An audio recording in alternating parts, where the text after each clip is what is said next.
All right guys, हामीसँग यहाँ question छ find dy by dx when x equals to log t plus sin t अनि y equals to e को power t plus cos t। So यसको लागि हामीले सबभन्दा पहिला के गरौँ, सल्युसन लेखौँ। हामीसँग के छ यहाँ यता हेरौँ, x equals to log t plus sin t। So हामीलाई यहाँ राइट साइडमा के छ, t भेरिएबल छ, so differentiating with respect to t we get के हुन्छ, dx by dt equals to d by dt of log t plus sin t, यति कुरा छ। सो यो भनेको हामीले यसरी पनि लेख्न पायो, log t by dt plus d of sin t by dt। So यो भनेको 1 बाई x प्लस साइन भनेको साइनको डेरिभेटिभ के हुन्छ हामीलाई cos t हो, यति कुरा हामीले बुझिहाल्यो। लगको डेरिभेटिभ 1 बाई x अनि यहाँ 1 बाई t हो, मेरो टङ स्लिप भयो हो, 1 बाई t, यो t छ, यति छ। यो भनेको dx बाई dt, मैले यहाँ फर्मुला पनि लेखिदिन्छु, derivative of log x by x के हुन्छ 1 बाई x हो, किनकि यहाँ हामीले यति कुरा बुझिरहेको छौँ।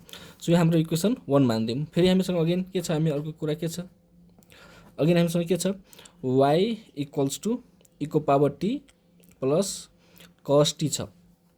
यसलाई पनि differentiating with respect to t गरौँ भन्दाखेरि के भयो, dy by dt equals to d of e को power t by dt plus d of cos t by dt, derivative of e को पावर t, ल मैले फर्मुला लेखिदिन्छु, डेरिभेटिभ अफ e को पावर x हामीले पढेको थियो विथ रिस्पेक्ट टु x, माथि x छ भने तल पनि x के हुन्छ सेम e को पावर x। सो यहाँ माथि पनि t छ तल पनि t छ भन्दाखेरि e को पावर t र cos को डेरिभेटिभ माइनस sin t हुन्छ भन्दाखेरि माइनस, यो प्लसलाई माइनस गर्छ भन्दाखेरि माइनस sin t भयो।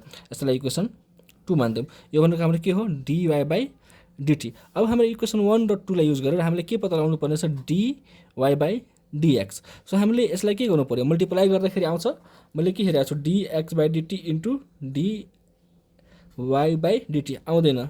सो हामीले के गरौँ, इक्वेसन 2 लाई डिभाइड गरिदिउँ 1 ले, dividing dividing 2 by 1 we get dy by dt by dx by dt equals to कति भयो हामीलाई, हेर dy बाई dt भनेको कति हो, e को power t minus sin t by 1 by t plus cos t। So यसलाई हामीले हल्का अझै मोडिफाई गर्यो भने के हुन्छ, e को power t minus sin t 1 plus t times cos t by small t हो। सो यो भनेको हाम्रो के हो, dy बाई dx हो। सो हामीले finally dy by dx equals t के लेख्नु पायो, यो माथि गयो भने t टाइम्स e को power t minus sin t by 1 plus t times cos t, and this is our required answer. Thank you.